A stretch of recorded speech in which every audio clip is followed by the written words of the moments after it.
This is Phone Scoop's review of the Nokia N75.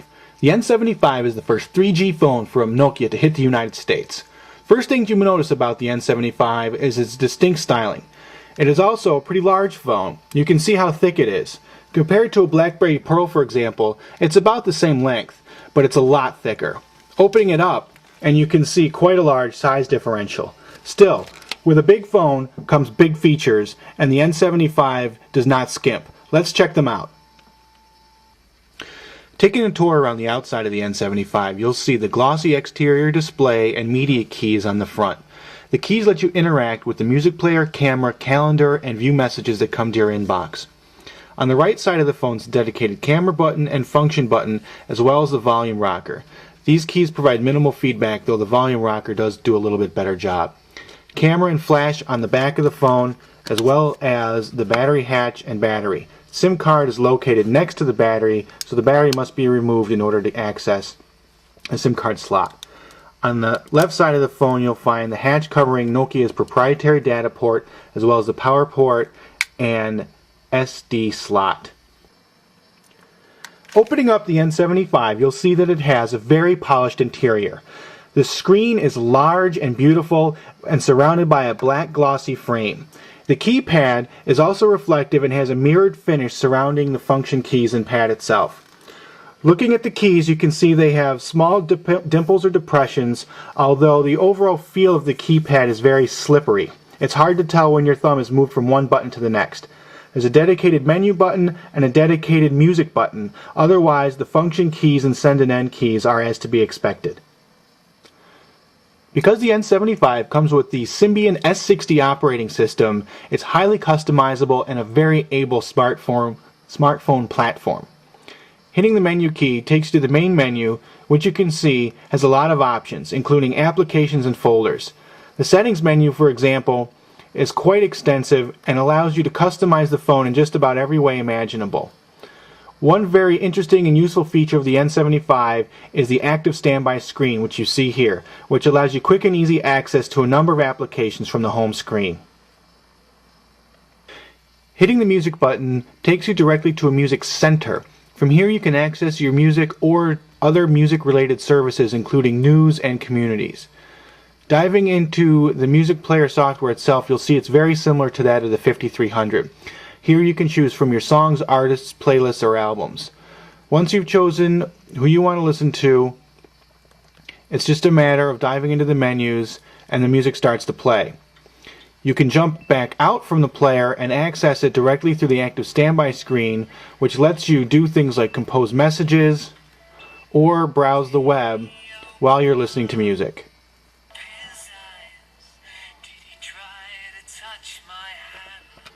The N75 is the first 3G Nokia phone for the US market. It has a UMTS radio, which is better than Edge but not quite as good as HSDPA. The N75 has two browsers, the S60 browser as well as a WAP browser. Taking a look at the S60 browser, you'll see that even in Edge coverage, it's fairly snappy and brings up web pages in fairly short order. Here we are loading the CNN homepage. Once your page is loaded, you'll see you've got this nifty little pointer running around the screen to choose your stories.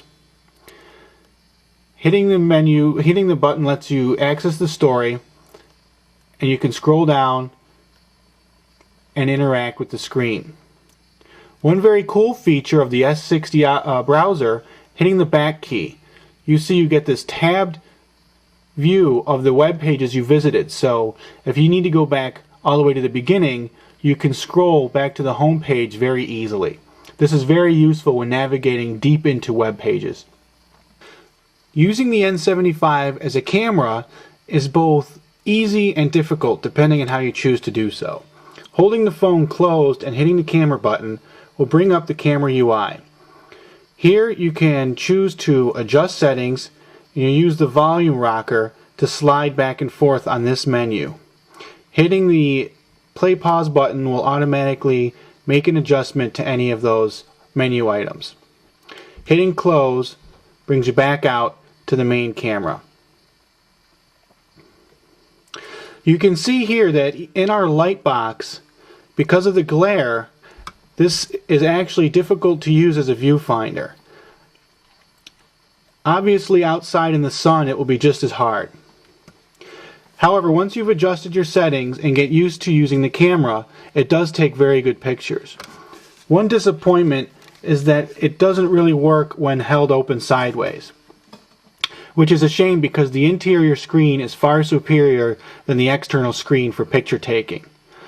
Once you're here though, you can adjust all the same settings as you can on the outside. Again though, holding the camera in a sideways position to take pictures is very awkward and not intuitive at all. For people interested in interacting with their media, the gallery application on the N75 is very useful. Jumping in, you'll see that it's a carousel